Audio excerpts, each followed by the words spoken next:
E já estamos de volta com o seu programa Vida e Saúde. Muito obrigado porque você está conosco, sempre está conosco, assistindo, acompanhando, interagindo, participando. Você sabe que é aqui que você que me dá a pauta, você que me ajuda a fazer o programa. A sua pergunta é que me dá o alimento necessário para eu poder encaminhar para o médico.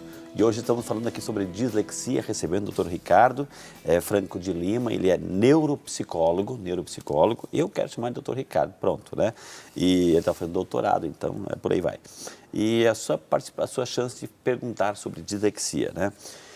Doutor, vamos lá para Guanhambi, na Bahia. Na Bahia, o Brasil inteiro participando. Quem representa a cidade é a nossa amiga, mais que amiga, Maria das Dores Sampaio de Azevedo. Dona Maria das Dores, um beijo no seu coração. Dona Maria das Dores, lá vai a sua pergunta, viu? Quero parabenizar pelo programa, muito obrigado. Eu amo esse programa e não perco o programa, Frei Rinaldo, né? Eu tenho labirintite, rinite crônica e sinusite. E quando estou conversando com alguém, me dá um branco e não lembro do que estava falando, né? Só consigo me lembrar quando a pessoa com a qual eu estava falando me lembra, né, o que eu estava falando com ela. Será que isso é dislexia ou é tudo junto, diz ela assim? Um abraço a todos. E aí, doutor, como ajudar a nossa amiga Maria das Dores, assim, que está falando, dá um branco, não sabe mais o que está falando, mas isso não acontece só com ela, acontece com todo mundo, né? Exatamente, provavelmente não é dislexia, exatamente. Pode acontecer com várias outras pessoas por dificuldade de atenção, de manter o foco ali naquele contexto, enfim, a pessoa pode se perder e também não tem uma relação direta com esses outros. Conversando sobre um assunto, pensando no outro, né? Tentando resolver, lembrando de alguma coisa em casa, alguma coisa que vai fazer. Então, está conversando, o corpo está ali, mas a mente está voando. Então, o que eu estava falando mesmo? Isso acontece com todo mundo. Então, não se preocupe que a senhora é normal, viu, querido? Que Deus abençoe. Veio lá de Cambará, no Paraná, é a nossa amiga Leila. Obrigado, Leila, pelo carinho e pela participação, viu, querida? Tem um filho de 6 anos e está na primeira série e tem dificuldade de ler, diz ela. Conhece todas as letras, mas quando, né, as palavras são formadas, quando formam as palavras, tem dificuldade de ler as palavras. Letra por letra ele sabe, mas a palavrinha tem dificuldade. Será que é o caso de dislexia? Tenho dificuldades para ensiná-lo. Qual o melhor a fazer? Obrigado, um grande abraço, a nossa amiga Leila de Cambará, no Paraná. Bom, Leila, nessa faixa etária, né, ainda 6 anos, ele está no primeiro ano, é isso, né? Primeiro ano. Primeira série. Do ensino fundamental, é esperado, né, que uma criança nessa faixa etária tem ainda algumas dificuldades para juntar aquelas letras para formar sílabas e formar palavras, né? Então, isso, em princípio, está num desenvolvimento que é típico dessa faixa etária, né? O que tem que observar, assim, se os professores têm queixas a respeito de outras características dele, se ele evidencia outros tipos de dificuldades, por exemplo, para lidar com os sons dessas letras, né? Ou até outras características que às vezes no desenvolvimento dele ficam mais evidentes, como por exemplo o desenvolvimento da linguagem, enfim. Então, mas se, né, existe uma preocupação em relação a isso, sem alarmar, lógico, né?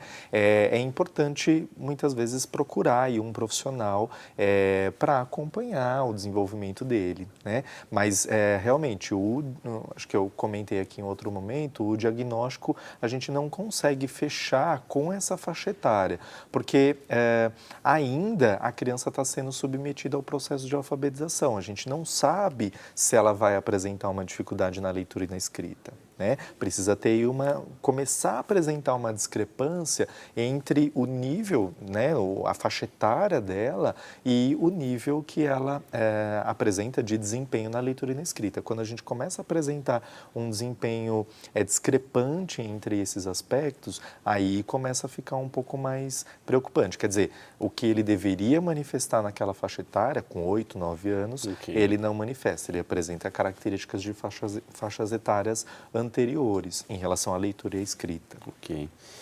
Vamos, Campinas, é Maria de Lourdes Santos do Prado. Deus abençoe, dona Maria de Lourdes, muito obrigado por estar conosco, viu, querida? Gostaria de saber se uma pessoa adulta que tem dislexia O filho, né? O filho corre o risco de ter, pergunta ela, a nossa amiga Maria de Lourdes. A pessoa adulta já tem. O filho, né? Corre o risco de ter, doutor?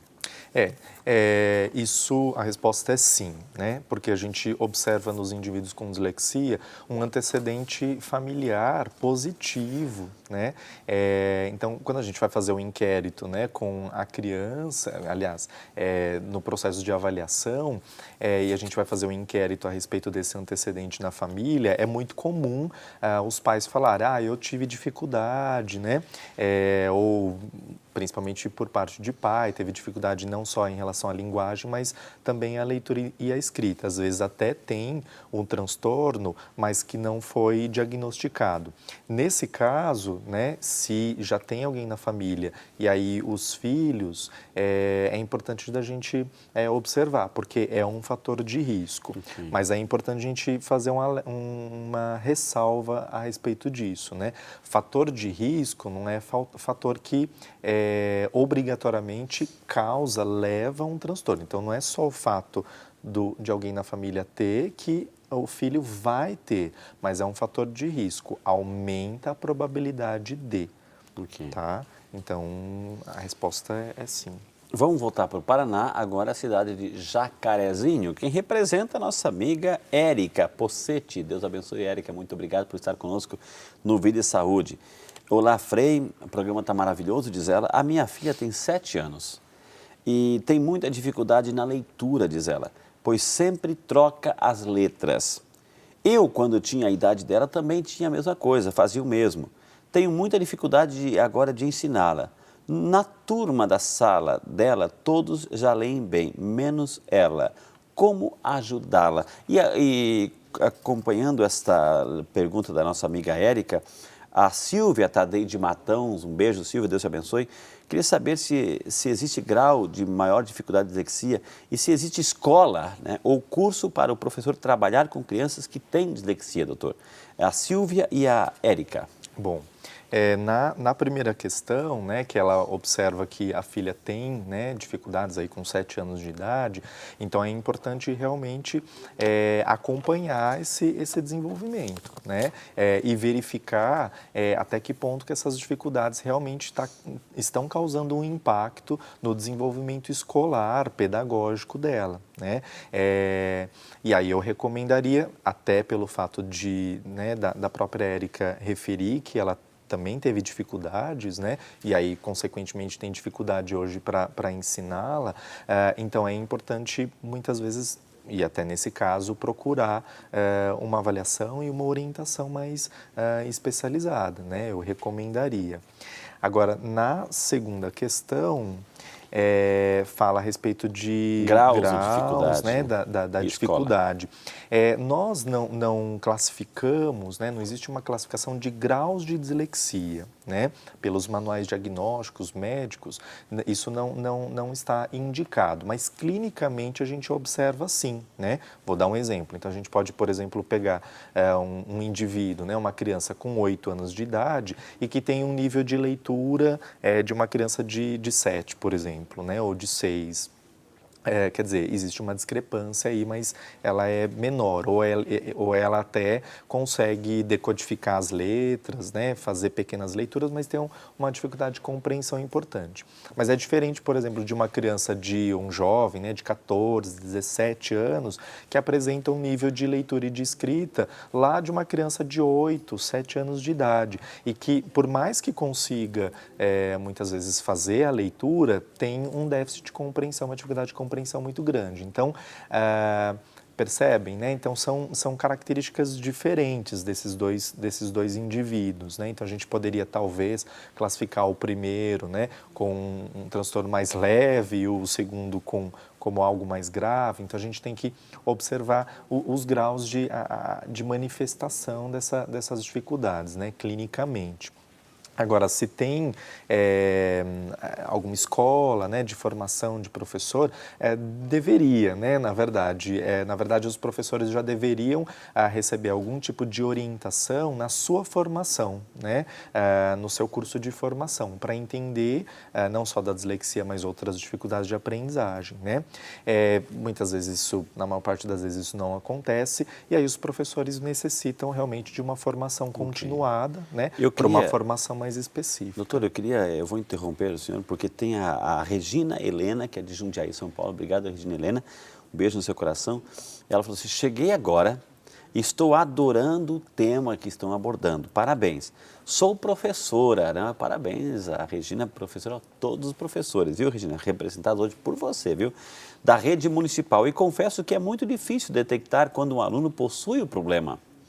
Gostaria de que o doutor mencionasse alguns itens importantes para poder ajudar essas crianças, até porque muitos deles passam desapercebidos.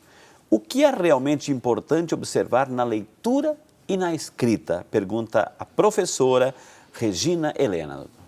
Bom, Regina, é o seguinte, primeiro a sua pergunta ressalta aí um ponto que é importante, né? Que ainda a gente não tem até um projeto de lei que foi aprovado aí recentemente, né, há umas 2 semanas atrás. A relatora do projeto é a Mara Gabrilli, que prevê, né, que seja construído realmente uma rede não só para identificação, para avaliação das crianças, né, no seu processo de escolarização, mas também a capacitação dos professores para identificação e até intervenção no contexto da sala de aula, né?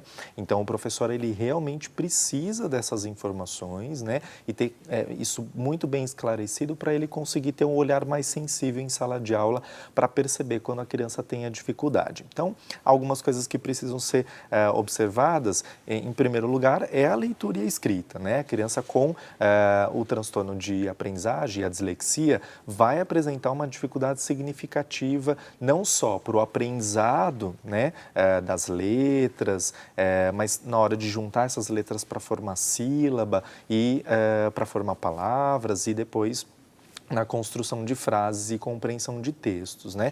Então, geralmente a criança com dislexia, com transtorno de aprendizagem, vai apresentar uma leitura que é mais silabada, né, como a gente fala, então ela lê de soquinho, com muitas trocas, e fica muito evidente a dificuldade que a gente fala de conversão, de letra em som, de grafema e fonema. Você percebe que a criança tem um esforço muito grande pelo fato dela não conhecer, não fazer essa associação, né? E na escrita, as dificuldades também vão aparecer, né? Ela vai cometer muitos erros, né, na escrita, então troca letras, adiciona letras, tira na hora de escrever palavras, e geralmente são erros, né, trocas de natureza fonológica. Por exemplo, trocar B por B, D por T, V por F, são trocas que refletem aí uma dificuldade na compreensão desse tipo de som, desses tipos de fonemas. Então, são algumas características que a gente vai observar e que são persistentes. Por mais que o professor tente ali intervir e mude, às vezes, o método, a dificuldade continua, né? Então, são algumas características para a gente observar em sala de aula. Obrigado, Regina. Eu vou ter que chamar mais um intervalo. Na sequência, temos muito mais informação e tem um testemunho da Imaculada França. Eu gostei, lindo, lindo demais. Acho que vai coroar o programa de hoje, viu? Então não sai daí, temos muito mais informação para você, inclusive o nosso momento de oração. Então, esse é o Vida e Saúde, que volta já só para você.